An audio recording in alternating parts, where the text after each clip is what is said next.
Hello again everyone, welcome back again di Bitcoin Update. First of all, saya pengen say thank you dulu buat teman-teman semua yang udah support likes buttonnya di previous video update. And juga banyak sekali teman-teman komentar-komentar positif yang saya lihat ya, feedback positif atas kondisi update segi fundamental ya. So thank you very much guys for supporting this YouTube channel as always. And teman-teman sekalian, I know ya the situation right now itu sangat-sangat overwhelming ya, bikin kalian galau, bikin kalian pusing, bikin kalian gak enak makan ya. Mungkin banyak banget yang ngerasain kondisi floating minus yang luar biasa mungkin besar ya, dari segi angka bisa 40% sampai 60%, terutama yang frustasi seputar altcoin season. But the fact is masih sama teman-teman seperti yang saya sampaikan pada saat live streaming. Dan buat kalian yang mungkin mengharapkan market untuk sesegera mungkin mengalami pergerakan yang relatif sangat bullish, better stay away dulu dari market. Itu sedikit pesan dari saya. Kenapa teman-teman sekalian ya? Maybe in this video we're gonna talk a bit about kondisi daripada Bitcoin yang ada possibility untuk dia create lower low, which is maybe most of you mungkin gak akan suka teman-teman. Tapi it is what it is ya. Apa yang saya lihat di market, apa yang saya lihat pada price action, itu yang akan saya coba sampaikan kepada teman-teman secara neutral. I mean, kita nggak memberikan hopium, tapi kita ngomongin secara fakta dan apa yang kita lihat dari price action untuk saat ini. Ya, utamanya teman-teman sekalian, before kita proceed lebih jauh lagi, ya, just to let you guys know, kalau misalkan sebenarnya saya ngelihat market ya overall memang masih bullish. Hanya saja specifically khusus buat altcoins, mungkin kita merasa frustasi gitu ya kalau ngelihat altcoins yang punya fundamental kuat malah dalam keadaan tertekan, sementara meme coin waktu lalu tuh pumping hard sangat signifikan. Sebenarnya kalau saya ngelihat dari alurnya ya, meme coin pump itu bisa dibilang bukan menjadi suatu indikasi yang baik ya untuk market. Banyak orang percaya kalau meme coin pumping itu berarti ada kemungkinan market akan exit dari kriptonya itu sendiri, karena pertimbangannya adalah mereka mencari istilahnya keuntungan cepat gitu ya di momen itu. Dan yang saya pribadi percaya, saya pikir adalah meme coin menjadi sarana mereka juga kok untuk mengumpulkan likuiditas di market ya. Dan berbicara soal beberapa insight di mana kita ngomongin liquidity ya yang diinjek market melalui US Treasury dan juga melalui the Federal Reserve, itu bukan yang instan gitu loh teman-teman sekalian ya. It gonna takes time ya, give them time teman-teman sekalian. Dan election masih panjang. Bahkan kita ngomongin sedikit soal kripto pun, Joe Biden teman-teman sekalian udah mulai pivot loh dia ya, yang tadinya kontra dengan kripto sekarang udah mulai ya, timnya udah mulai ngomongin accepting kripto sebagai part of the nation. Ini kan lucu teman-teman sekalian ya. But at the same time, tadi kita dapat kabar kalau Joe Biden itu mencoba untuk ngesu Coinbase ya. This is interesting ya actually, karena saya nggak ngerti lagi sebenarnya. Joe Biden ini adalah presiden yang menurut saya untuk US ya, maybe the worst ya so far saya lihatnya teman-teman. Beberapa kebijakan-kebijakan dan juga keputusannya ya yang diambil cukup kontroversial, menyebabkan kondisi perang berlangsung menjadi lebih panas, kemudian juga terhadap market kripto sendiri juga kurang bersahabat ya, dan masih banyak lagi lah faktor-faktor yang kita ngelihat kurang banget lah di Joe Biden gitu. Which is di election tahun ini, I think ya people will gonna be more like mereka akan lebih suka dengan Donald Trump ketimbang harus memilih kembali Joe Biden. Ya, itu satu buah pertimbangan yang kita lihat justru sebenarnya bisa jadi kesempatan untuk market rebound ya. But apakah itu karena Donald Trump menang gitu kan? Banyak orang berspekulasi kalau Donald Trump menang market akan bullish. Well actually buat yang saya pribadi percaya teman-teman, sebenarnya adalah proses menjelang election itu. Dan kita tahu ya, masalah liquidity diinjek itu kan nggak secara langsung teman-teman sekalian. Ini by proses ya. Minimal yang seperti saya jelaskan juga di previous update ini, berbicara soal US M2 money supply. So if we take a look on the yearly ya, YOY monthly trend ya. Let's take a look here teman-teman sekalian. Ini yang saya sempat katakan kepada teman-teman ya. That's why saya melihat ini kenapa jadi menarik adalah karena for the first time trennya itu udah mulai nanjak ya. Jadi plus 0,59%. Dan ini data pertama itu baru dirilis April teman-teman sekalian. Kita belum tahu bulan Mei kayak gimana, kita belum tahu bulan Juni kayak gimana. So it's premature ya untuk kita katakan sekarang bahwa yes, market is gonna be very very bullish gitu loh. I mean, ya dari segi likuiditas ya ini yang berusaha kan dilakukan oleh the Federal Reserve untuk menjaga kondisi kestabilitasan election agar tetap berlangsung dalam keadaan yang kondusif. Supaya kalau misalkan dia ngambil kebijakan-kebijakan yang ekstrim ya tidak akan mengganggu atau menggoyangkan election itu teman-teman sendiri gitu kan. Jadi sekarang kita ngelihatnya Eropa sih kemarin bilang ya, katanya dari proses election mereka berjalan dengan lancar, dan itu pun beberapa saat ya yang lalu atau lebih tepatnya minggu lalu kita tahu ECB itu sudah melakukan rate cut. That's why banyak orang percaya kalau US akan kendorong nih untuk melakukan rate cut juga. Tapi ternyata enggak. Jerome Powell kelihatannya beserta dengan anggota FOMC mungkin lebih prefer untuk mengambil jalur yang lebih maybe soft ya atau stable gitu loh. Jadi mereka nggak mau mengambil pangkas suku bunga. Kenapa? Karena in case mereka salah, itu dampaknya akan 2 kali ekstra lebih parah daripada mereka mempertahankan suku bunga. Sebenarnya itu yang saya lihat. Dan ya seperti yang saya bilang tadi, nggak secepat itu gitu loh. Nggak seperti kita makan cabai juga langsung pedes teman-teman. Ini aja setelah 16 bulan kondisi M2 money supply minus, ya kan? Ini start dari kapan? Desember 31 2022 itu udah mulai minus 1,11%. Kalau kalian lihat kan sebelumnya M2 money supply nge-pump nih, naik banget teman-teman. Kenapa ya? Karena di US cetak uang, kemudian uang itu gratis diedarkan melalui the Federal Reserve, melalui bond dan lain sebagainya. Nah ini sejak tanggal 31 Desember kita ngelihat itu M2 money supply minus 1,11%, minus 1,56%. Kalian lihat, perhatiin baik-baik ya, minus 2,12, 3,7, 4,5, 3,9, 3,8, 3,4, ya anggaplah 4, 3,2, 2,6, 2,2, 1,9, minus 0,29, and per kemarin kita ngelihat dapat kabar soal planningnya daripada si US Treasury dan juga Jerome Powell, the Federal Reserve untuk mengurangi shrinking balance sheet-nya mereka. Ini M2 money supply udah mulai naik jadi positif guys. Ya ini baru langkah awal gitu loh. Ibarat kalau kita mau berenang nih, ini baru nyelupin kaki, tes dulu airnya dingin nggak gitu loh ya. Jadi it's too early guys, and if you think bahwa alt season gonna happen tomorrow ya, atau the day after tomorrow, atau maybe next week, maybe it's too early ya, mungkin itu terlalu cepat teman-teman. Tapi once this liquidity masuk ke dalam market,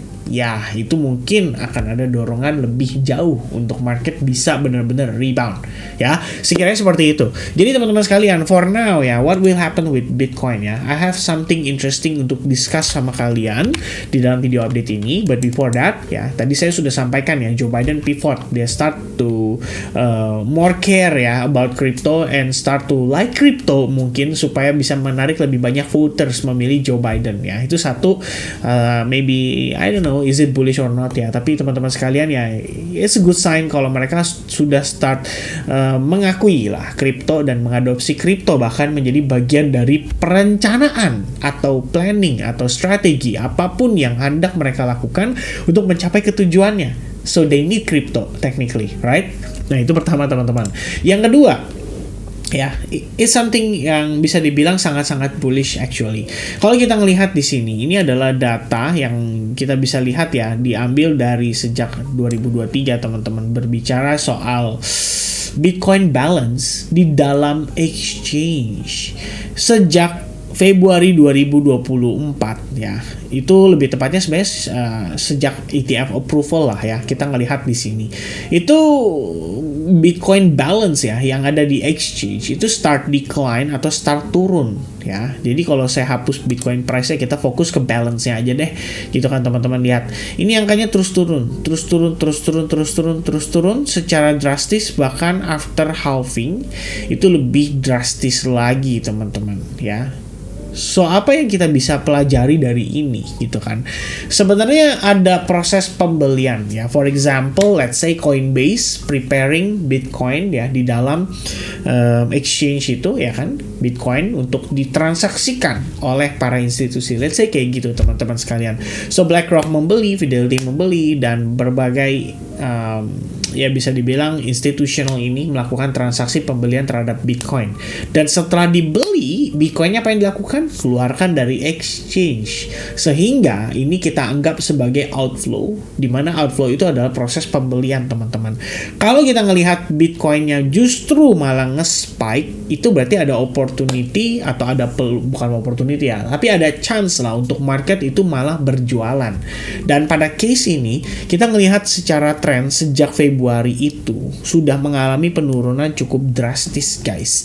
So it is another bullish indication sebenarnya yang kita bisa lihat di market, which is dari perspektif Bitcoinnya only gitu ya. Kita nggak ngomongin secara overall, tapi kita ngomongin Bitcoinnya dulu. Karena altcoins itu udah lain ceritanya. Itu udah secondary market teman-teman. Mungkin kalau untuk market crypto gitu kita bilangnya. Tapi nggak juga sih ya. Kayaknya transaksi di situ juga lebih banyak daripada Bitcoin gitu. Ya, but at least ya sejauh ini ya tetap ya total volume transaksi Bitcoin tetap lebih besar gitu. That's why Bitcoin dominance-nya juga 55% gitu. Bukan di angka 42% atau 30%, tapi di atas 50% ya. Karena Bitcoin overall-nya masih mendominasi pergerakan gitu kan. Nah, itu yang kita perlu notice. Nah, itu 2 poin teman-teman. Poin nomor 3 adalah liquidation heat map ya. Saya masih suka dengan liquidation heat map because dari sini ada bayangan gitu kan, apakah market akan mengalami stop hunt untuk sisi longnya atau untuk sisi sell shortnya gitu kan. Nah sejauh ini kelihatan probabilitas untuk short squeeze itu lebih tinggi sebetulnya, karena kalau kita ngelihat ya, ini saya lihat di bagian Bitcoin Exchange liquidation map, dan ini overall, jadi ada Binance, ada OKX, dan ada Bybit gitu ya. Kalau kita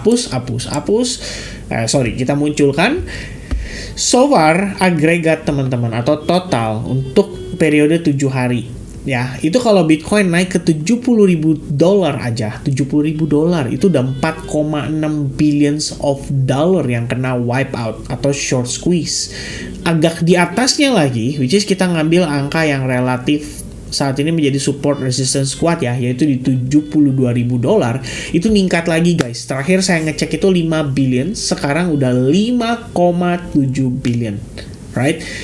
It's huge ya, the numbers is very high teman-teman sekalian, dan itu kalau sampai nanjak itu exchange cuan banyak, right? Nah, another things yang harusnya dianggap berpotensi untuk membawa market bullish adalah PPI hari ini guys. Kita ngelihat dua-duanya ya, core PPI itu dari 0,5% turun ke 0%. It's good, right? PPI month over month 0,5% turun jadi minus 0,2%.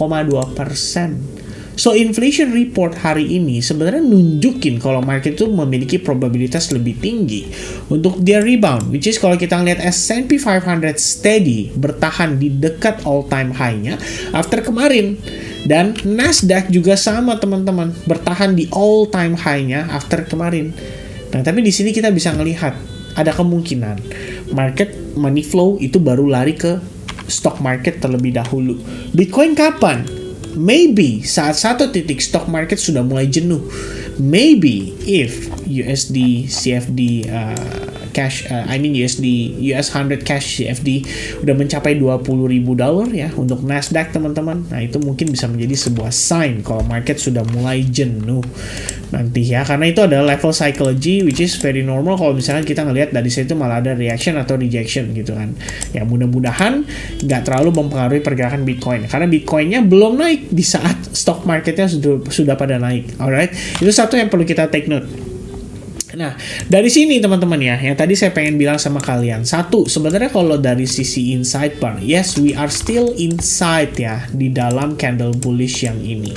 Namun ada satu yang kita perlu perhatikan, exponential moving average 21 ya, one of my favorite indicator untuk menentukan trend teman-teman. Dan kita ngelihat sebelumnya, respectfully, dia holding di atas EMA 21. But then, 2 hari lalu, tepatnya tanggal 11 Januari, kita ngelihat dia mengalami decline, closing di bawah EMA 21 for the first time sejak 15 Mei 2024. Dan kemudian terjadilah rejection atas exponential moving average 21, dan kalau kalian lihat dengan seksama closingnya di bawah EMA 21 teman-teman sekalian. So this could be a sign for Bitcoin probably ke harga yang lebih rendah. Dan harga yang lebih rendah yang saya maksudkan adalah di kisaran range area of imbalance di antara $64.000 sampai sekitaran $63.000 ya. Dan kalau saya boleh menambahkan lagi teman-teman ya, kita coba untuk clear out dulu. Di sini kepake, Bitstamp juga kepake teman-teman ya. Bitstamp sebenarnya ada yang menarik sih, waktu tadi ya saya lihat di kolom komen, mana tahun lalu waktu itu ETF spot istilahnya menjadi sentimennya. Enggak juga teman-teman, take a look here. Ya, ini saya take note loh. Market believe the Fed will pivot in 2023. That's why di akhir tahun 2022 menjadi bottom. 2023 sepanjang tahun nggak ada pivot. Tapi market percaya pivot bisa terjadi. That's why after adanya bank default di sini, nah ya kan, the Fed kan keluarin BTFP ya, Bank Term Funding Program. Nah itu jadi support tuh buat market terus nanjak sampai satu titik blow-nya itu adalah Jerome Powell statement dovish di sekitaran Desember 2023. Bayangin teman-teman, dari saya take note ini kan saya nggak pernah ganti ya. Saya posting juga di Twitter saya, kalian bisa lihat juga di sana. So udah 1 tahun ketemu, Jerome Powell baru ngasih statement dovish, baru marketnya pump hard. After that diiringi dengan ETF spot sell the news dan pullback. But then after that kita ngelihat dia naik terus lagi, dan di sini menjadi trigger untuk the Fed istilahnya untuk market kembali rebound ya. Kalau kalian ingat kan ini adalah kekecewaan akibat dari CPI gitu kan. CPI bulan Maret ternyata angkanya naik di atas 3% lagi, di atas ya pokoknya di angka yang kurang gitu ideal lah buat market gitu kan. Didukung dengan Iran ya, serangan Iran dan Israel di sini menyebabkan market koreksi lebih jauh. But the only condition yang mendukung market rebound, in case kalian lupa, itu adalah tanggal 1 Mei 2024 setelah FOMC ya. FOMC-nya dovish. Jerome Powell bilang dia mau reducing pace of shrinking balance sheet. Kemudian US Treasury bilang dia mau buyback program, ada refunding buyback program. NFP dan unrate ya extremely below forecast. Di situ langsung market pump naik gitu teman-teman ya. Di sini banyak yang bearish nih pada saat itu, bear boy pada berkeliaran kan. Wah ini kayaknya bakal ke 53.000, nggak mungkin Bitcoin naik bla bla bla bla bla. Bam, ternyata naik in your face dan kalut mereka ya, hilang. Tapi begitu reject lagi, nongol lagi bear boy-nya teman-teman ya. And that's pretty normal ya, it happens ya almost every day di market crypto. Kenapa? Karena everybody itu berdebat whether mereka akan benar atau kita yang benar teman-teman sekalian. Nah kalau buat saya pribadi sih, saya sebenarnya nggak mau terlalu predicting gitu ya.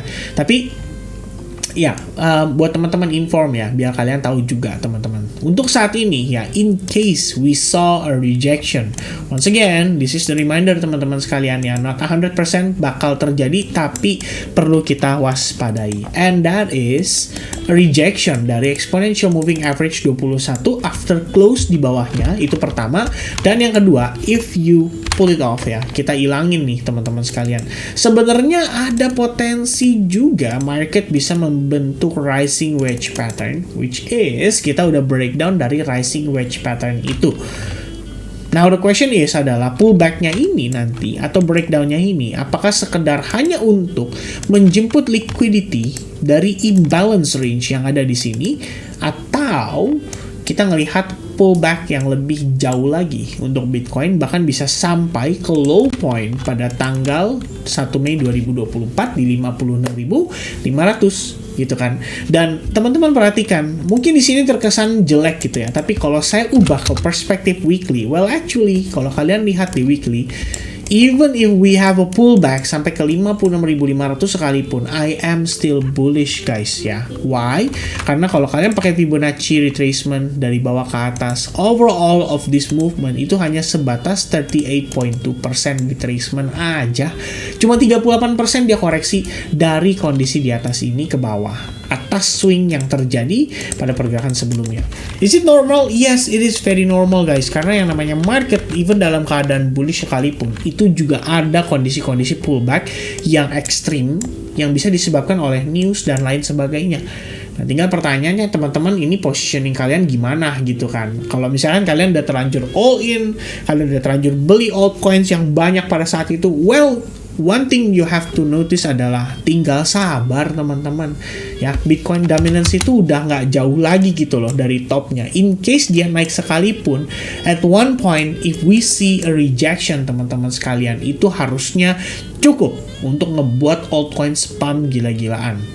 Ya, tapi saat ini ya faktanya belum. Ya, kita belum melihat dia breakdown. So you cannot expect alt season selama itu belum valid breakdown. Sesimpel itu teman-teman sekalian. Oke. So for now itu yang bisa mungkin saya updatekan ke teman-teman sekalian ya. Bakalan seru kayaknya nih di live streaming untuk pekan ini ya, karena banyak yang frustrated ya teman-teman sekalian dan mungkin butuh dikuatkan. Of course ya, I'm gonna be there for you guys karena udah update ke kalian juga dari bahkan sebelum bear market 2022 ya. I'm here already guys dari 15 Mei 2021 until today ya, almost untuk nanjak lagi. Bitcoin masih steady di atas atau di range area dekat all time high-nya. Cuman ya, kita udah temenin teman-teman sepanjang bear market ya. Hopefully kita bisa lihat sama-sama bull market yang kita harapkan itu bisa benar-benar terrealisasi dan terjadi. That's all ya. That's all yang saya bisa sampaikan teman-teman. Thank you very much. Have a nice Friday ya. Thanks God it's Friday teman-teman. Have a nice Friday. Have a nice weekend to you all and see you guys again very very soon. Cheers guys. Bye bye.